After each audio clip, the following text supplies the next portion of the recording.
અને બીજી વખતે કે પોતાના સંતાન છે, દીકરો કે દીકરીને પરણાવે અને ત્યારે જ્યારે મોસાળું લઈને જ્યારે ભાઈ આવે, ભાઈ શું લાવ્યો છે એના કરતાં ભાઈ આવ્યો છે ને એનો હરખ બહુ હોય છે કે મારો ભાઈ આવ્યો છે, મારી ભાભી આવી છે.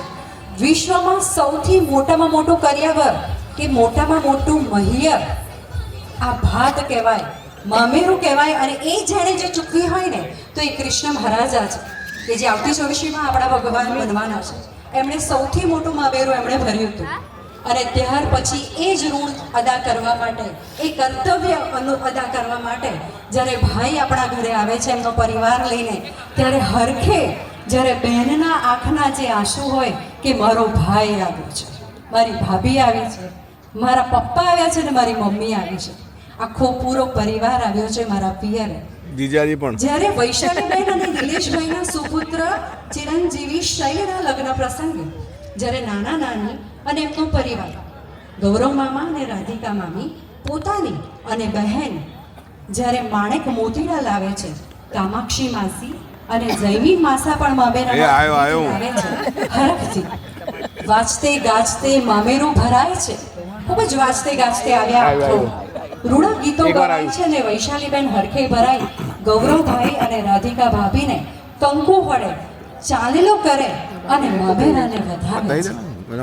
સુરેશ નાના અને નાની તરફથી મળતો એ નિસ્વાર્થ પ્રેમ, એ નિસ્વાર્થ પ્રેમ ગૌરવ મામા અને રાધિકા મામી પ્રત્યેનો લગાવ તે મોસાળ.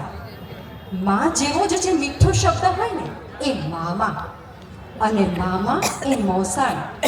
માં સમાન જે આપણને સાચવે વહાલ કરે એ આપણી માસી એટલે કે કામાક્ષી માસી. માસીનો વહાલ એ પણ એક મોસાળ છે, ભલે એનું બીજું ઘર હોય પણ એ પણ માસી એટલે આપણું પિયર કહેવાય અને એ પણ મોસાળ છે.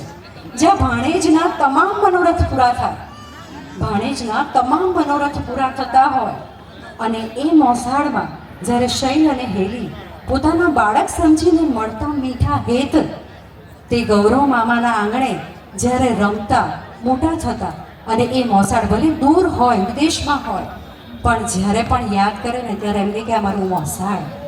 પોતિકાપણાનો જે ભાવ હોય ને એ જ મોસાળ, એ મામાનું ઘર, લાગણીઓનો સમુદ્ર, તે જ મોસાળ. ઊંચી મેળીને ઊંચા કાંગરે, જ્યારે ઊંચી મેળી હોય કોઈની યથાશક્તિ પ્રમાણે જ્યારે મોસાળું આવતું હોય અને એ મોરલીઓ જ્યારે ટવકી જાય અને અવસરે જ્યારે આંગણીએ મોતીડા અને ચોખલીએ વધાવવું, ગૌરવ મામાના હેત ભરેલા મોસાળના મામેરા આવશે એ જાણી અને જ્યારે શૈલ જ્યારે વિચારતું હશે અને વૈશાલી માતાના વીરા એટલે કે શૈલને જ્યારે રૂડા મામેરા આવશે, હરખે વધાવે વૈશાલીબેન મામેરિયાને ઉતારા દેશે ઓરતા, એટલા સરસ ઓરતાથી ઉતારા દેશે કે ભાઈ મારે ત્યાં આવ. કોડ સૌ પૂરા કર્યા શૈલભાઈના ભાગ્યો ભવનું મહેણોજી, કોડ સૌ પૂરા કર્યા શૈલભાઈના ભાગ્યો ભવનું મહેણોજી. મન વાંચિત પહેરામણી પામે, નસીબમાં હોય ને એ પહેરામણી પામે. આ મળવાનું હતું એ મળ્યું, પણ મામાનો જે વાત્સલ્ય, હેત અને પ્રેમ જે નિરંતર મરે છે ને એ જ મામેરું. શૈલભાઈ પિતાશ્રીને અરજ કરે, હવે મને ધામ ધૂપથી મુજને પરણાવો. ઢાળિયા સોણલા બાજોઠી રે રૂપલા કંકાવટી. આપણે જાણો છો કે આ ધામધૂમથી થઈ રહ્યા છે મેરેજ, બરાબર ને?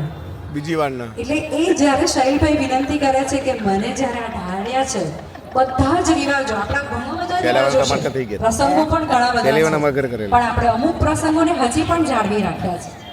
અને જ્યારે નિલેશભાઈ અને વૈશાલીજી જિંદગીની રાહો પર ક્યારેક તડકો અને ક્યારેક છાંયો, ક્યારેક તડકો અને ક્યારેક છાંયો, એકબીજાના હાથ થામીને ચાલ્યા હતા, એકબીજાના હાથ થામીને ચાલ્યા હતા, એકબીજાની સાથે સંગ અને પ્યારથી તમારું જીવન તમે જ્યારે રંગ્યું, તમારા બગીચામાં બે ફૂલ ખીલવ્યા, તમારા બગીચામાં બે ફૂલ ખીલવ્યા શૈલ અને હેલી નામે.